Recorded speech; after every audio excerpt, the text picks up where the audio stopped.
আপনারা যারা প্রতিরোধ করতে চান, এই সংগঠনের পতাকা তাদের জন্য উন্মুক্ত আছে। আপনারা যারা মনে করেন একজন নাগরিক হিসেবে একজন প্রাপ্তবয়স্ক মানুষের যা অধিকার তার থেকে অনেক বেশি গুরুত্বপূর্ণ হচ্ছে একটা শিশু, কারণ সে আগামীর ভবিষ্যৎ, তাহলে তার অধিকার রক্ষা করার জন্য যদি আপনি নিজেকে শিক্ষক হিসেবে নিয়োজিত করতে চান, তাহলে এই সংগঠনটাই হচ্ছে আপনার জন্য উপযুক্ত জায়গা। আর আপনি যদি মনে করেন সরকার এবং শাসক দল নিরপেক্ষভাবে আমাদের পেশাগত দাবি দেওয়া, আমাদের কর্মক্ষেত্রের প্রাতিষ্ঠানিক উন্নতি, পরিকাঠামোগত উন্নতির জন্য যদি আমাকে লড়াই করতে হয়, তাহলে দলীয় রাজনীতি বিমুক্ত এই সংগঠনটাই হচ্ছে আপনার জন্য এক এবং একমাত্র জায়গা। আপনার কাছে আরো অপশন থাকতে পারে, কিন্তু কার্যকারিতার দিক থেকে যদি দেখেন তাহলে আর খুব বেশি অপশন আপনার কাছে পড়ে নেই। আমরা যদি আমাদের মৌলিক দাবিগুলোর কথা বলি, আমার শিক্ষাগত যোগ্যতা বাড়ছে, আমার বেতন বাড়াতে হবে, কারণ গোটা ভারতবর্ষে তাই হয়েছে। আমার শিক্ষাগত যোগ্যতা আমি বাড়াইনি, এটা সরকার বাড়াতে বাধ্য করেছে।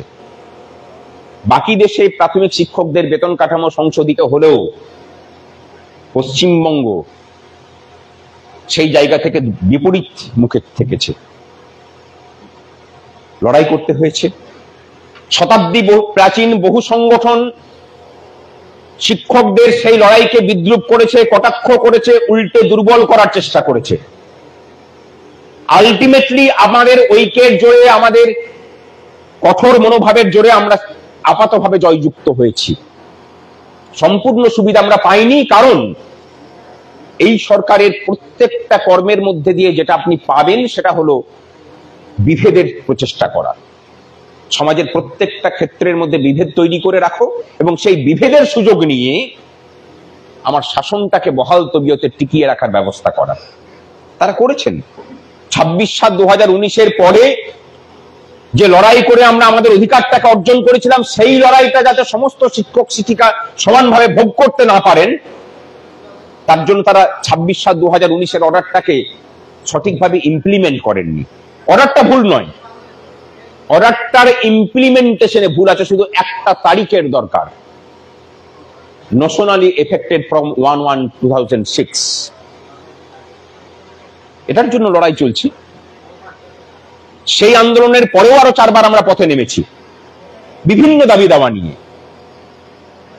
যদি মনে করেন যে সেই অধিকারটা আপনার অধিকার, তাহলে এই লড়াইয়ে আপনাকে সাথী হতে হবে বন্ধু। লড়াইটা হাইকোর্টে চলছে, হাইকোর্টে রায় পাওয়ার পরে পথে নামতে হবে। তার জন্য ঝাড়গ্রাম জেলার শিক্ষক শিক্ষিকারা নিজেদের যথার্থ শিক্ষক সত্তার পরিচয় দিতে পারবেন কিনা সেটা কিন্তু প্রমাণ করতে হবে আপনাদেরকে। বর্তমানে যে অবস্থা আছে সেটা দিয়ে কিন্তু প্রমাণ করার খুব বেশি আকাঙ্ক্ষা আমি দেখছি না। যদি ভবিষ্যতে এই চাকাটাকে ঘোরাতে হয়, তাহলে রাস্তা একটাই। আজকে এখানে যারা এসেছেন, আশা করি না কোনো বাধ্যতার জায়গা থেকে আপনারা এসেছেন, কোনো ভয়ের জায়গা থেকে এখানে এসেছেন, কারণ এই সংগঠন থেকে কাউকে ভীতি প্রদর্শন করার কোনো জায়গা নেই যে তুই আসবি না তোকে ট্রান্সফার করব, তুই আসবি না তোর স্কুলে গন্ডগোল লাগিয়ে তোকে ধমকে চমকে রাখবো। আমাদের সেই ক্ষমতা নেই। আমরা শুধু ভালোবেসে ডাকতে পারি, আমরা বলতে পারি যে তোমার অধিকারটা হারিয়ে গেছে বন্ধু, সেটার জন্য এসে লড়াই করি। তাহলে ধরে নিতে পারি যে এখানে যারা এসেছেন তারা ভালোবেসেই এসেছেন। ভালোবেসে যখন এসেছেন তখন আরেকটু কাজ করতে অনুরোধ করব বন্ধু। আচ্ছা, আপনাদের চক্রে আপনাদের পরিচিত 10 জন করে শিক্ষক শিক্ষিকা আছেন না নেই? সবাই একবার হাত তুলুন। যাদের নেই তারা হাত তুলবেন না। আর যাদের প্রত্যেকটা চক্রের নিজেদের 10 জন করে বন্ধু বান্ধব আছে তারা হাত তুলবেন।